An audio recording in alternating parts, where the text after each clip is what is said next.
Welcome to episode 57 of Radio 815, the podcast dedicated to examining the work of writer director J.J. Abrams, as well as his greater Bad Robot universe. I'm your host for this week.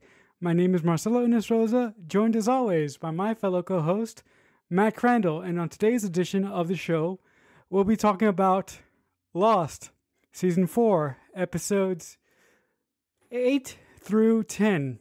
So first up in that batch is the episode entitled Kevin Johnson. So with all that out of the way, I have one question for you, Matt. Would you ever pin a note on your chest admitting all your secrets and all your failures for the whole world to see? Definitely not. So this episode, last week I was pretty excited, as I think a lot of fans were, that the man on the boat was Michael.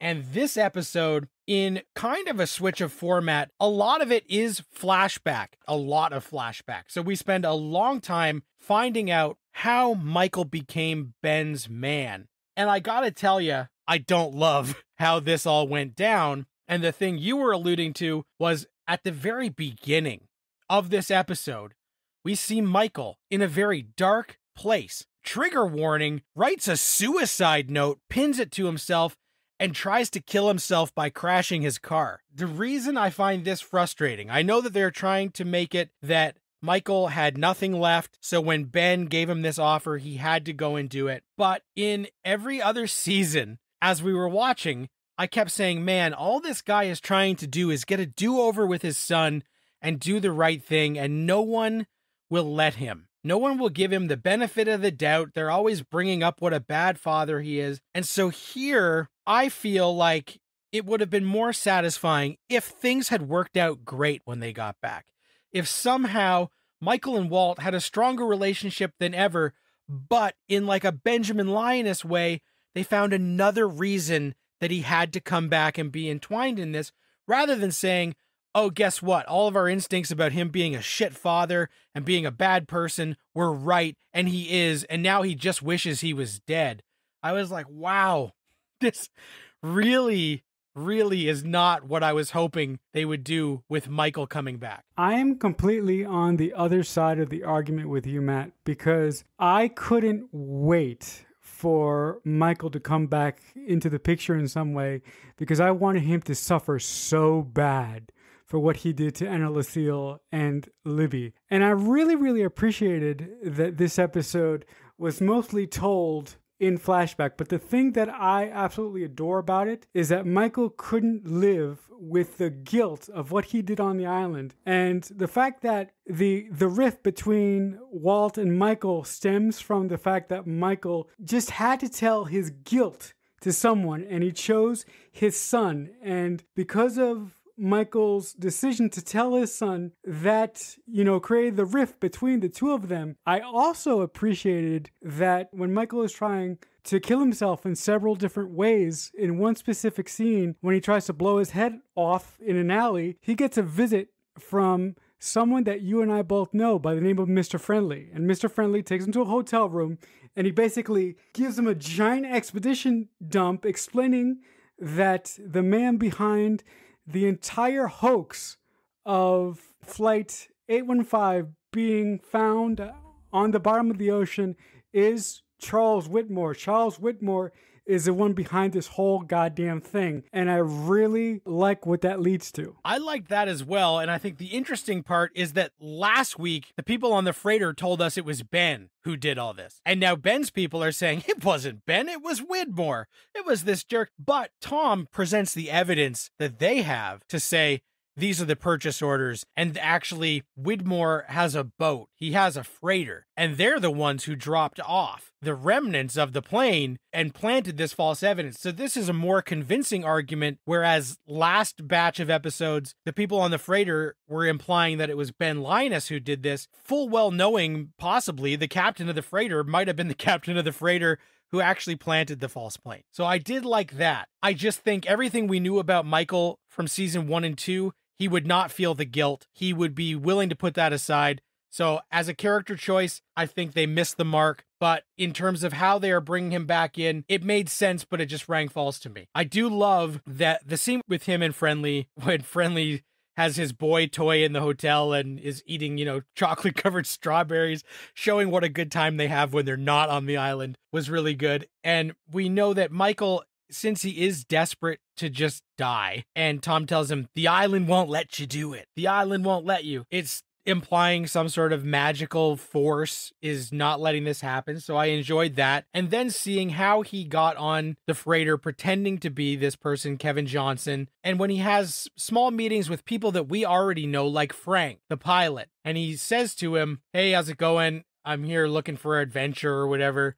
And Frank says, hey, just so you know, I think this 815 thing was fake. And he says that the reason that he's on the boat and the reason that Widmore has recruited him is because Widmore thinks it's fake, which is running apparently contrary to the information we got earlier that it was Widmore who faked it. So we still are getting deeper in what is true, how nefarious is Widmore, and who is worse, Ben or Charles? And I love that that goes on. In the flashbacks with Michael, Libby does return a few times as a vision, a ghost, manifesting his guilt still. Were you surprised to see her show up, Marcelo? I was surprised, but I was happy surprised because, as I said in my opening remarks, I was so gloriously over the moon happy that Michael's ill decisions that he did in the past, granted, to protect his son and save his son, are coming back to bite him in the ass. And when Livy showed up as a vision or as a ghost, I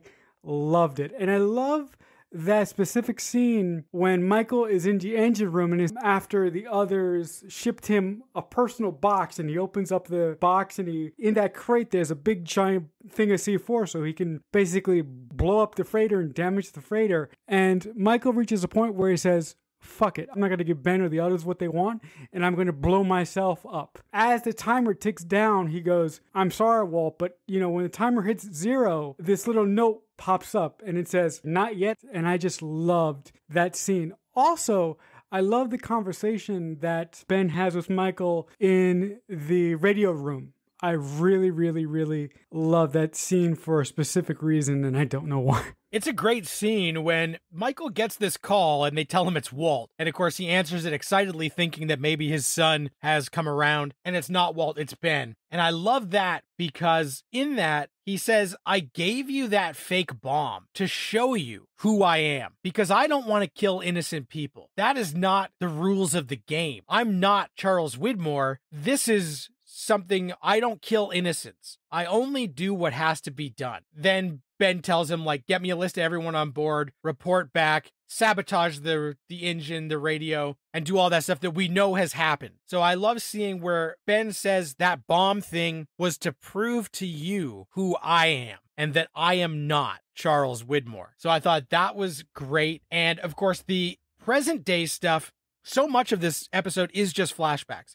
And then the present day is Desmond and Sayid trying to find out from Michael how he got here, why he's here. And Sayid's bullshit detector is going crazy. And he can't handle it because he needs to have some sort of control. And when Sayid finds out, that it's Ben that Michael is working for, Sayid grabs Michael and drags him like a prisoner to the captain and says, this is the saboteur. This is not Kevin Johnson. This is a frickin' survivor of Oceanic 815. And this is the reason we're having so much trouble on this boat. And in that moment, I'm so conflicted because Ben has been so convincing in this episode and with everything that Tom is laying out that we're starting to feel like Widmore might be the worst of these two evils.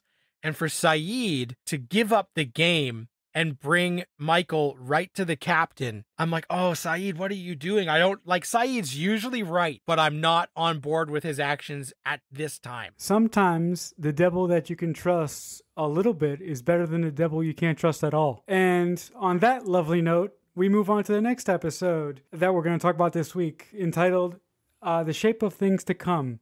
So, Matt, I have another question for you. Would you spend 8 years going across the world looking for the person that you love most in this world? I would, but I would hope it would have a better result than it does in The Shape of Things to Come, because this episode is the episode where we are dealing with flash forwards again. We are flashing from the island drama forward to whenever Ben is able to ensnare Sayid in his web, and we see how Sayid became Ben's attack dog. And as you alluded to in your question, the heartbreaking thing that we find out is that Sayid was part of the Oceanic Six, got off the island, found Nadia, married her, his true love who he had been working so hard to get to, and then she is murdered. And Ben tells him, guess what? The guy who murdered her was working for Charles Widmore, and we need to set things right. This answers the why. Why is Sayid working with Ben? Because Ben knows who is responsible for the death of Nadia. Sayid is a broken man.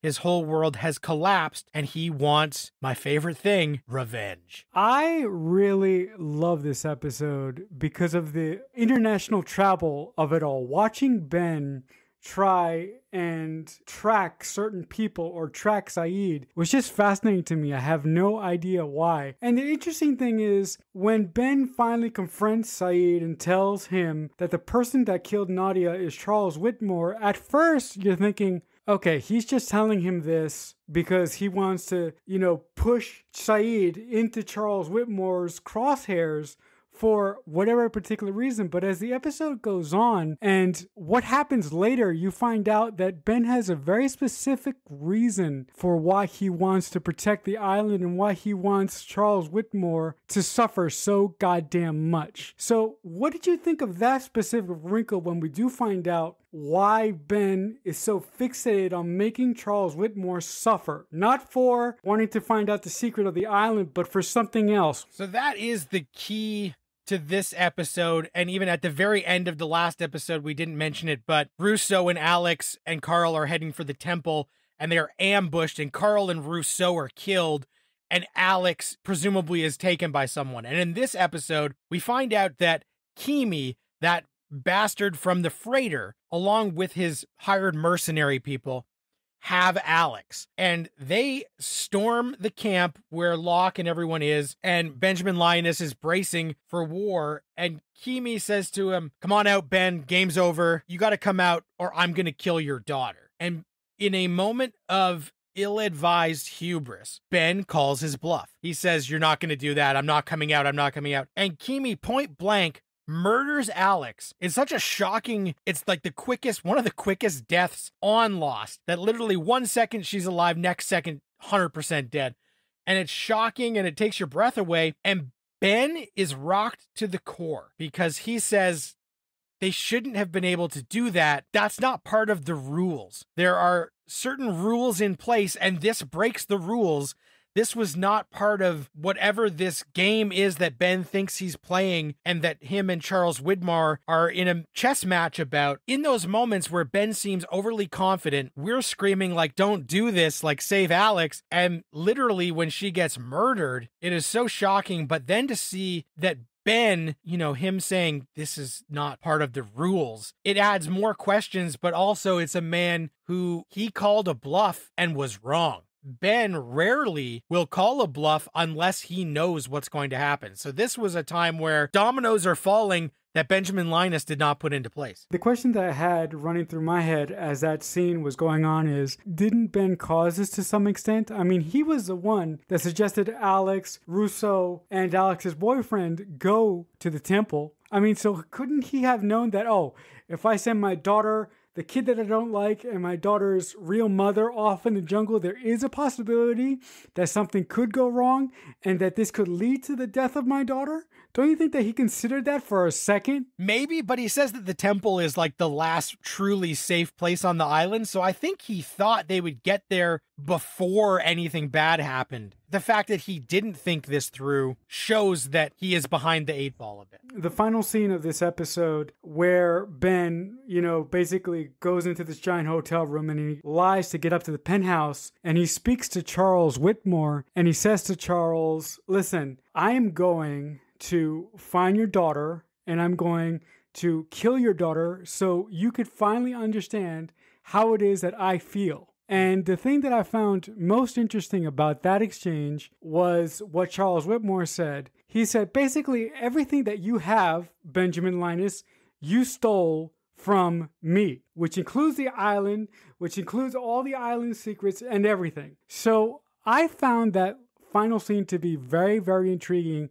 And it brought up so many more questions about why Charles Whitmore wants the island in the first place. I thought he wanted the island for something else, but this conversation really made me think that he really wants the island for other reasons that I don't know at this point. Yeah, I'm not sure. And I remember this final scene exploding the internet message boards at the time. So I remember logging on back in 2008 or whatever it was, and everyone freaking out because this feels like not necessarily 100% like God and the devil or like the devil and a demon, some sort of thing where they're saying like Ben thought it was a game for humanity or something that had rules. And Widmore is saying, I can change the rules because I'm the one who created the game. I had the island. Every power, everything that makes you special, you took from me. I am the alpha. You are my beta. Get used to it. And that almost implies that Widmore has some sort of connection to this island before Benjamin did. And like 1.5 million questions, everyone was going off in some sort of weird new direction, pondering the spiritual, religious consequences of this episode and what that final scene meant, especially when Ben goes to that penthouse. He has a key that allows him to go up to that elevator penthouse. Charles is asleep and he's not even that startled to see Ben show up, establishing that these two men have a deeper history that we don't know about. And Widmore is more than just an evil rich man who happens to be Penelope's father. And of course, when Ben tells him, like, I'm gonna kill your daughter, us watching are horrified because of Desmond and Penny's relationship. We care a lot about Penny. I would say more so than we did about Alex. And Alex's death was horrifying. That if that was bad, then Penny, if she were to be killed, would be 10 times the impact to us watching. So I thought that was the best scene of the episode, the one that floored me in an episode that has a ton of cool shit, like Ben waking up in the desert in a parka as if he has just teleported there, and seeing him world hop and use a Canadian passport. There's so much weird stuff going on that we still don't know in this flash forward that, man, they are keeping us intrigued and rocking us to the core. And the other insane moment is when Ben goes into that room, which blew my mind because we still don't know, like, what is happening here? What did he do in that room? Well, when he goes into that room, I have no idea what he did in that room. But one of the two things that I really, really enjoyed about this episode is the assassin who actually killed Nadia is the captain of the USS Kelvin from the first J.J. Abrams Star Trek film. So I just got so much joy out of that little scene. I thought that specific scene where Ben came out of that room and basically the smoke monsters come and, you know, lay havoc to everyone. I was like, first of all, if Ben can control the smoke monster, why? How come he didn't do this before? Like, why didn't he use the smoke monster to eliminate more of his enemies in past seasons? Do you think that that was like a writer's convenience? I wonder if it was a writer's convenience or if there is some sort of cost to summoning the smoke monster, if it's something that can only happen when certain events have taken place. So that's the only thing that, since we didn't see how he did it and what happened in that weird room that he went into, there's so many questions that if he could have done this all along, why wouldn't he have used it more? Can he only do it because something terrible like the murder of Alex has taken place? So that's still up in the air. On that note, guys, we move on to the final episode that we're going to talk about this week. The episode entitled Something Nice from Back Home. Matt, my final question for you this week is simply this. Why did doctors make the worst patients? They really do. And this episode is a flash forward episode centering on Jack. Now, for all of the Jack and Kate shippers, this episode starts in thrilling fashion. We see Jack off the island. He is talking to someone who's in the shower. Shower door opens. It's Kate. They're in love. They kiss. Everything is looking good. But as the flash forwards on this episode progress, we start to fill in the blanks that this happy, in love Jack Shephard after Kate's trial. So this takes place after the Kate trial episode, but still everything going on here is before the Through the Looking Glass flash forwards, where Jack is off the rails. Kate barely even wants to speak to him. So we're trying to find out how he gets there, and it's heartbreaking and soul-crushing to watch Jack struggle and turn to the bottle and turn to pills. And part of it is driven by a disturbing encounter he has with Hurley, where Hurley says, "Hey man, things are bad.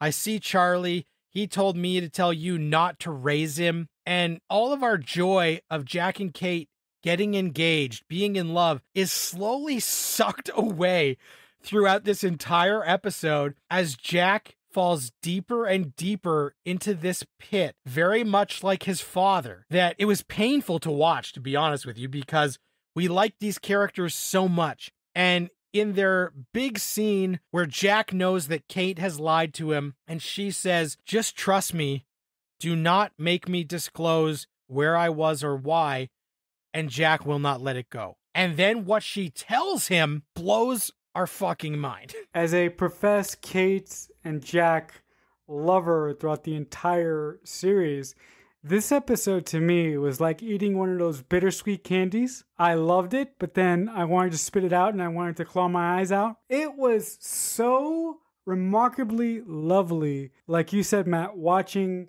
Jack and Kate together in a happy spot in their lives. But as the episode goes on, it is really, really distressing to me that the thing that breaks up the Jack and Kate relationship and the proposal is the fact that Jack cannot accept that there is a certain thing that Kate won't tell him. Like, for example, if I was in a relationship with Kate and I knew her past history with men and I knew her past history with Sawyer, regardless of the fact that I love Kate and I know that she loves me, I would acknowledge that she has certain friendships with a certain individual, and I would accept that. I would eat my tongue because I'm with the woman that I love, and I would have to acknowledge to myself that I wouldn't be able to have all of her. If I was in that position, I wouldn't have done what Jack did, but like you said, it was so awful to see Jack slowly go into alcoholism in this episode, slowly turn to pills, and when he goes to see Hurley at a mental institution, and Hurley basically says, "You are not meant to raise Aaron. The kid is supposed to be raised by somebody else." And that to me really, really destroyed me, because I love the scene in the episode where Jack is reading a bedtime story to Aaron. And after he gets done reading the bedtime story, him and Kate have a discussion.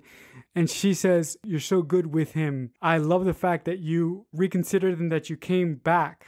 And that leads to a particular scene where Jack picks up Kate and he takes her to the bedroom. And I've always wanted to do that to a girl. So yeah, that scene was like one of the highlights of this entire episode for me. Definitely. And especially finding out that the Aaron thing was almost a deal breaker at first for Jack casts another like rocky light on everything going on. But in that final scene, and the meat of this episode is the flash forwards, because the on-island stuff centers around Jack needing an appendectomy. But because we have the flash forwards and we know that Jack survives and is fine, I honestly was mostly checked out during a lot of those scenes because there wasn't that much at stake. Thankfully, they throw in some other nuggets with the people who do the surgery being good at medicine. Charlotte knowing Mandarin and Jin calling her out that she does understand him. But because we know Jack is going to be fine, it took a lot of the tension out of those scenes where Jack is sick and he might die, because we knew he wasn't going to die. As you mentioned, you know, when him and Kate have that big blowout at the end and he won't let it go, he keeps needling her to find out where she was. And she says, "I had to do something for Sawyer because I promised him I would do it. And the reason I'm not telling you is because Sawyer wouldn't want me to. He's my friend, and even though I love you, it's not my thing to tell." And Jack gets even more pissed off and throws in her face and says the worst thing, the most Jack Shephard thing. He said, "I'm the one who saved you, not him. He decided to stay." So I love that this shows us some people did stay on the island 100%. So we know that Sawyer at this point is not part of the Oceanic Six, but he's not necessarily dead. He stayed on the island,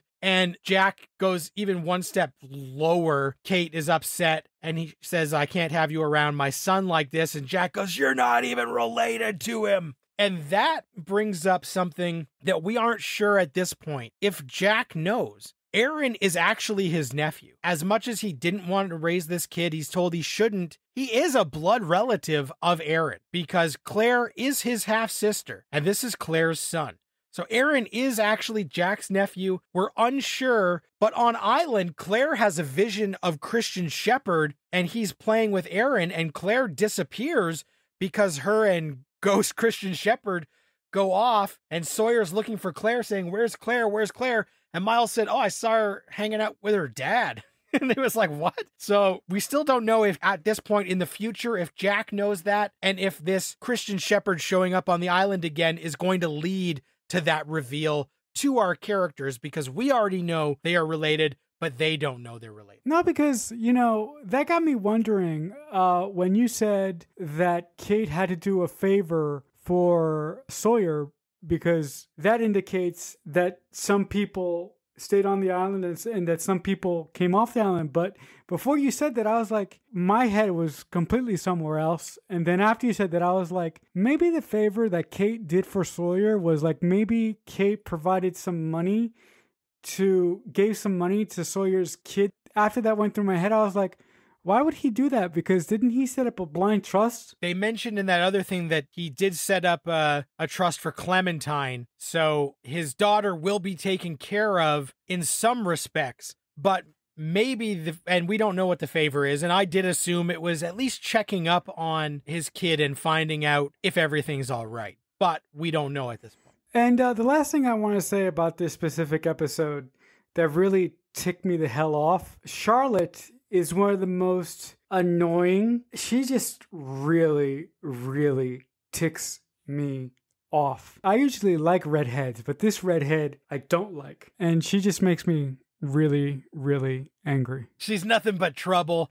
And the fact that Jin calls her out for lying and she tries to deny it, you're just like, you're caught. Admit it. So I'm not a big fan of her either. As we get closer to the home stretch of this season, man, these flash forwards have added such a new dynamic, and playing with the dramatic irony of, when we're on island, these characters don't know how much they're going to wish they had stayed where they were, living life on the beach, just fishing and eating coconuts, rather than trying so hard to get off. And that kills me. That'll wrap it up for this week's edition of Radio 815. Listen, if you guys want to reach out to us, if you like anything that we do here, the easiest way to reach out to us is just by using the hashtag on Twitter, Radio 815. If we ever get any questions or any comments on there, and if they are nice and if they are polite, we will address them on the show and maybe we'll give you a shout out. But if you guys want to reach me and chat with me about Lost or anything else, you can find me on Twitter. I'm at CreekFanatic88. Matt, if the good folks at home want to reach you and talk to you about anything having to do with Lost or anything else, what would be the best place for them to do that? On Twitter, at Matt Crandall. Until next time, as I often say, we'll talk back soon.